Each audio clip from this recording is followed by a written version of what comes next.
আমি আক্তারকে চ্যালেঞ্জ করতেছি, আমি চ্যালেঞ্জ দিচ্ছি সে যে সত্যিকার অর্থে জনগণের রায়ে যে সে নির্বাচিত হয়, সে আমার চ্যালেঞ্জ গ্রহণ করুক। এই আমার যে পূর্ণ গণনা চাই, সে পূর্ণ গণনায় সে যদি এমপি নির্বাচিত হয়, আমি সর্বপ্রথম তাকে আমি ফুলের মালা দেব, এটা আমার চাওয়া। আর যদি অন্যায়ভাবে প্রশাসনের নগ্ন হস্তক্ষেপের কারণে আমাকে টালবানা করি সময় ক্ষেপণ করে, আমি আল্লাহর তরফ থেকে তাদেরকে অভিশাপ দিচ্ছি। আমার ছেলে মেয়ের বউ বাচ্চার যে চোখের পানি তারা ফেলাইছে, আল্লাহর তরফ থেকে তাদের ছেলে মেয়ে বউ বাচ্চা আল্লাহর তরফ থেকে ধ্বংসপ্রাপ্ত হবে ভাইরা আমার। আমি বলি যে যে জনগণের ভোটের রায় চুরি করতে পারে, সে আক্তার সাহেব সব কিছু করতে পারে।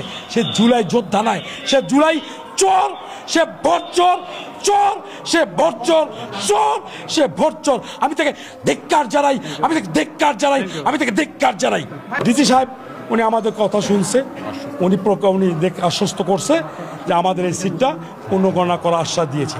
আমরা অপেক্ষায় থাকলাম, আইনের প্রতি শ্রদ্ধা রেখে আমরা অপেক্ষায় থাকলাম উনি কতদিন নেয় আমরা এটা দেখব। কিন্তু আমাদের শান্তিপূর্ণ আন্দোলন চলতেই থাকবে ইনশাআল্লাহ। আপনারা জানেন আমরা গত 2-3 দিন ধরে আন্দোলন করতেছি। আমরা হারাগাছে করেছি, হারাগাছ পৌরসভা, আমরা কাউনিয়া পৌরসভা আন্দোলন করেছি, আজকে আমাদের ডিসি অফিসে আন্দোলন করছি।